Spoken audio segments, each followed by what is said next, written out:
I'm on page 428. It's table 10.5 at the bottom of that page.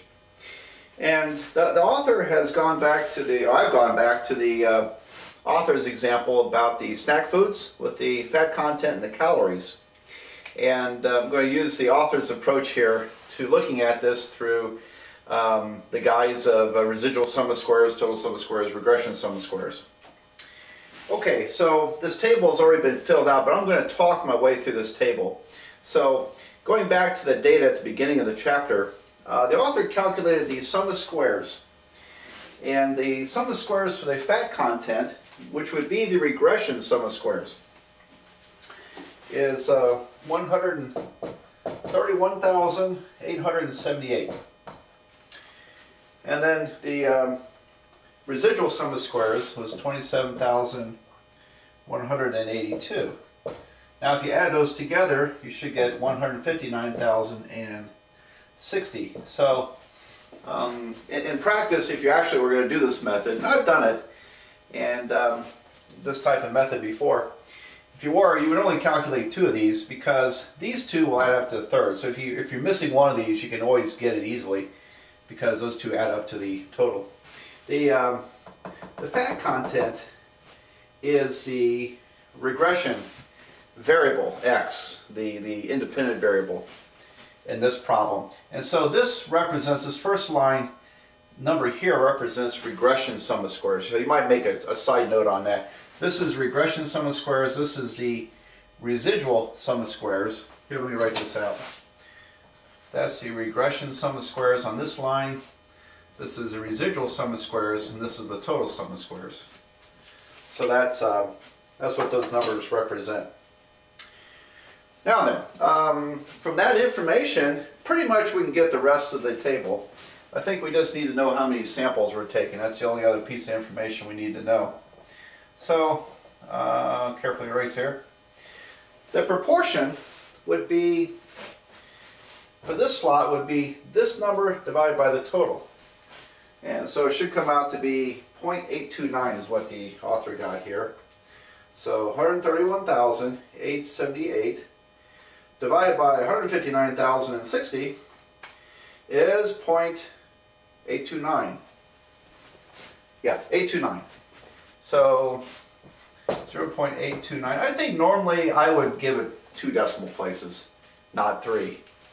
And but anyway, there's a proportion.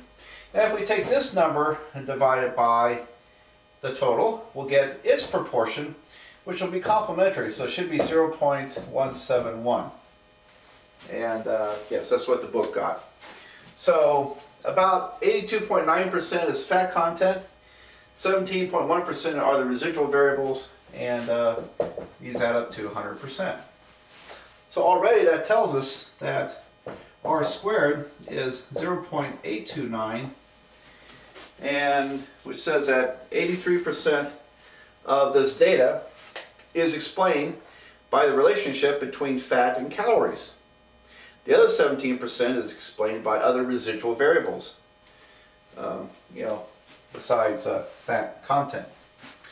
All right, if I take this number and its square root, so 0.829 square root is 90.91, 910, I suppose, if you went 3 decimal places.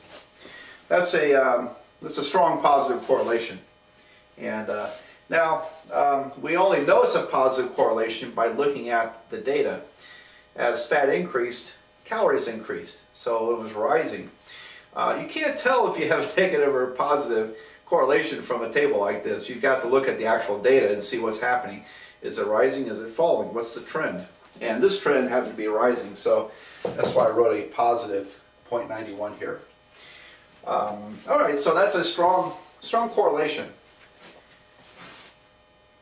Now then, the degrees of freedom. Well, for the regression variable, there's one variable, so it has 1 degree of freedom. Okay, and this is, here's where it gets a little tricky. How many pieces of data? I think there were 16. Yeah, n was equal to 16. So 16 snack foods they examined, 16 pairs of data, which means that the total degrees of freedom is actually one less. It's 15. All right, why is that so? Well, there's a mathematical reason for that. That allows us to use all the charts and tables and theorems. So that's kind of buried in the details, the devil in the details on these mysterious degree of freedom numbers. So you just have to roll with the punches here and accept that the total degrees of freedom is n minus 1. And in these problems, regression problems, the degree of freedom is always 1. What changes in chapter 11 are that this number changes, and along with a few other important matters. But all right, so this is always n minus 1 down here. And because these two numbers must add up to a third number, that means the residuals get 14 degrees of freedom.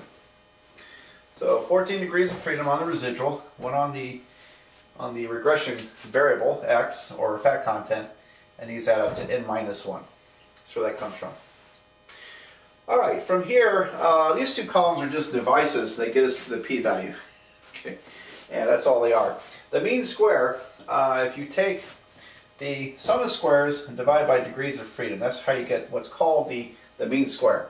So 131,000 divided by 1 is still 131,000. So 131,878 is the mean square for that slot. Here I've got to take this number, sum of squares, and divide by those degrees of freedom. So if I take 27,182, oops, and then divide by 14, I get about 1941.6. What do they do? Yeah, they rounded off to one place. I don't think it's going to really matter. But the book rounded off to one place in that case. So that's the mean square here. It's quite a bit lower, isn't it? All right, now we don't have to think about that. It's okay. It wouldn't tell us anything to put a number there. The F ratio, F stands for Fisher, Sir Ronald Fisher. And I read up a little bit on it. He really didn't want that named after him, but people insisted. The F ratio is the ratio of the regression sum of mean square to the residual mean square. In other words, the F ratio is this top mean square divided by the bottom mean square. So if I take 131,878 and divide it by 1941.6, I'll get 67.92. And I think probably the author used all the decimal places, because I got 67.92. So if you use all the decimal places, you probably get what the author got, 67.90. All right, so, and normally, sorry about that, normally they write this F ratio even with the top line, 67.9 in our book.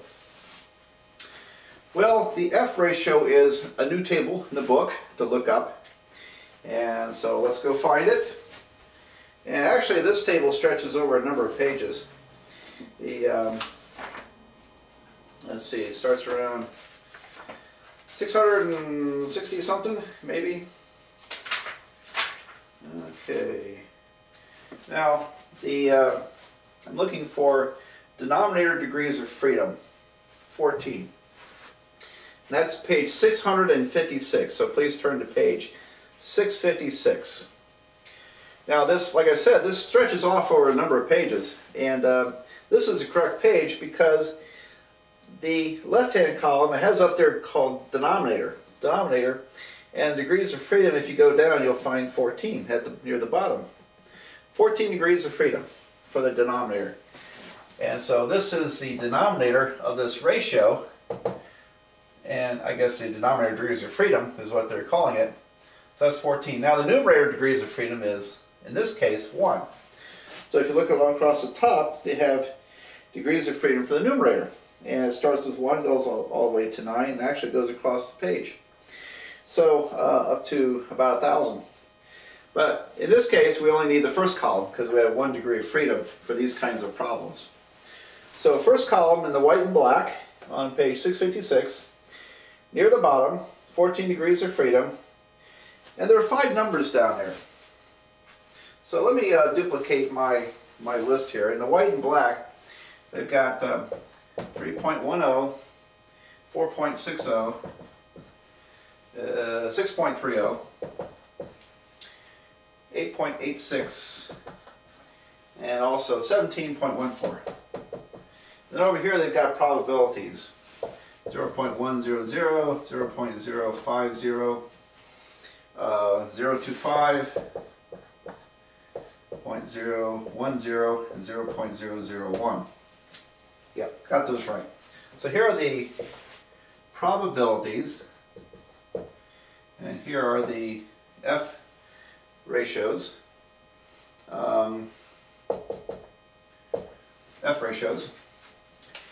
And associated with 14 and 1 degree of freedom. Okay, so that's the only segment on that whole page that applies to this problem, right there. So there's very little to that table that we can use, but it's enough to get a good conclusion here. The F ratio is 67.9, so that's down below here, and the p-value would be less than, since these are declining, these are shrinking, p-value would be less than 0.001. So p-value is less than 0.001. Alright, now our textbook does something kind of funny. I think he puts 0.0000, which means it's not really 0, but it's smaller. It goes out a number of decimal places before you start seeing something besides a 0. So it's a very tiny number. And you can get that number if you can either look up the formula for the F ratio, which I actually saw the other day, and don't remember what it is, or you can, if you use software, like Excel, Microsoft Excel will calculate F ratios, and so they'll actually calculate the exact F ratio for your information. For us, I think it'd be suffice to say that P is less than 0.001. So, what do we learn from this exercise? Okay, it's a different way of looking at regression analysis. It does not give us a regression line. So there's a big drawback right there. So I would say it's not all that useful. But I still like to talk about it because it helps introduce a little bit of chapter 11 along the way and explain some other things. So what did we learn from this exercise?